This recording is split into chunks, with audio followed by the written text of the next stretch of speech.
దేవుడు అనుగ్రహించి మహిమను పొందలేకపోతున్నారు. కాబట్టి కాబట్టి ఒక ప్రాంతం వాళ్ళే పాపం చేస్తారు, లేకపోతే ఒక జాతి వాళ్ళే, లేకపోతే ఒక రంగు వాళ్ళే, లేకపోతే ఫలాని పొడుగు వాళ్ళే, ఫలాని పొట్టి వాళ్ళే పాపం చేస్తారనేది ఎక్కడా లేదు. కాబట్టి అందరూ పాపం చేసేవారిగా ఉంటున్నారు, పాపం చేసి పాపంలో ఉండిన వారిగా ఉంటున్నారు. కాబట్టి ఆ పాపం నుంచి వారిని వారు విడిపించుకోలేని స్థితిలో ప్రజలు ఉంటూ వచ్చారని బైబిల్ గ్రంథం సెలవిస్తాం. కాబట్టి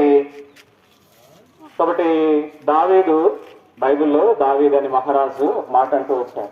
కాబట్టి నేను పాపంలోనే పుట్టిన వాడిని, నా తల్లి గర్భంలోనే నేను పాపిగా జన్మిస్తూ వచ్చానని మాట్లాడుతూ వచ్చాను.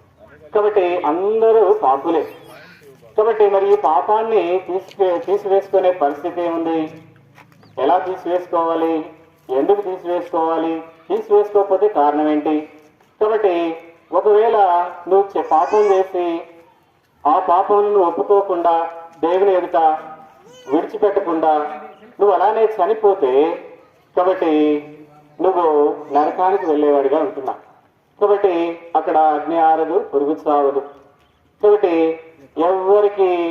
కాబట్టి ఇలాంటి వాళ్ళకే శిక్షలు, లేకపోతే అలాంటి వాళ్ళకే శిక్షలు అనేది ఏముండదు.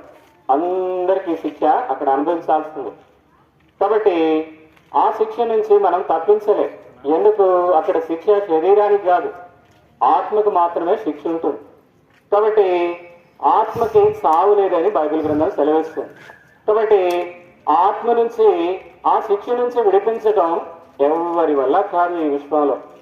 కాబట్టి ప్రభువైన యేసు క్రీస్తు వారు మాత్రమే మన పాపాలను క్షమించి మనల్ని పవిత్రుడిగా చేయగలడు, మనల్ని నీతిమంతుడిగా మార్చగలడు.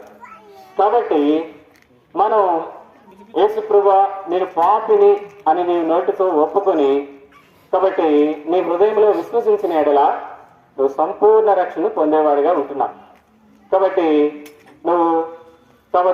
ఒప్పుకోవటం విషయంలో ఒకవేళ సిగ్గుకరంగాను, లేకపోతే వయసు రీత్యాగాను, లేకపోతే వృద్ధాప్య రీత్యంగాను ఒప్పుకోవాలని నువ్వు బాధపడినట్లయితే, ఈరోజు ఇక్కడ బాధపడితే, సిగ్గుపడితే, రేపు నరకంలో ఘోరమైన బాధను అనుభవించవలసిన వారుగా ఉంటాం.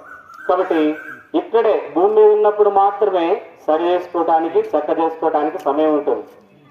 కాబట్టి ఈ లోక సంబంధమైన ఎగ్జామ్ రాయడానికి వెళ్తున్నప్పుడు, కాబట్టి ఎగ్జామ్ సెంటర్లోకి వెళ్ళక మునిపే నువ్వు అన్ని చదివేసేయాలి. నేను బుక్ తీసుకొని పోయి దాంట్లో కూర్చొని రాసుకుంటా అంటే అనుమతించరు కదా. మరి లోక సంబంధమైన వాటిలోనే అంత